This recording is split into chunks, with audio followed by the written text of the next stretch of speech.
इथं माननीय माजी आमदार राजेश नरसिंहराव पाटील यांच्या नेतृत्वाखाली जे राष्ट्रवादी पक्ष यांचं चिन्ह घड्याळ, बरोबर, जिल्हा परिषद उमेदवार माननीय सौ विद्याविलास पाटील आणि पंचायत समिती कोदनूर पंचायत समितीमधून मधुकर आंबेवाडकर हे राष्ट्रवादी काँग्रेस पक्षाच्या घड्याळ चिन्हावर निवडणूक लढवत आहेत. बरं, तर इथं कुदनूरपासून ते तुर्केवाडी कारवेपर्यंत चिन्होळे हा भाग अतिशय राष्ट्रवादी पक्षाखाली अतिशय जोमानं चालू आहे बरोबर. आणि दोन्ही सीटा निवडून यायला काही राष्ट्रवादीचा प्रभावित आहे. राष्ट्रवादी प्रभावित आहे आणि 1001% निवडून यायला काही हरकत नाही आहे. बरं, आज परिस्थिती ज्या विरोधकांमध्ये जी चालू आहे त्याच्यापेक्षा राष्ट्रवादी पक्ष हा आधी जोमात चालू आहे आणि दोन्ही सीटा निवडून यायला काही अडचण नाही आहे. बरं, आणि विद्याविलास पाटील यांचे मिस्टर विलास पाटील हे गेली 5 वर्ष त्यांचा तोडे मतदारसंघ सोडून कुदनूर जिल्हा परिषदेला सुद्धा प्रत्येक गावामध्ये कामं दिलेले आहेत. त्याच्यामुळे सगळे मतदार त्यांच्या कामाच्याकडे बघून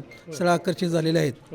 आणि आमचे मित्र मधु आंबेवाडकर हे गेली 10 वर्ष ग्रामपंचायत सदस्य आहेत. नाही, मला जिल्हा परिषदेच्या उमेदवाराच्या बद्दल तुम्हाला एक प्रश्न विचारायचा. विलास पाटलांचा खरंच इकडे प्रभाव आहे, कारण मी चर्चा ऐकली बरीच ती त्यांच्या कामांची, किंवा आता मतदारसंघ जर पुनर्रचना झाली तरी आम्ही त्यांना निवडून देणार, अशी आता भूमिका इथल्या लोकांची. काय सांगाल?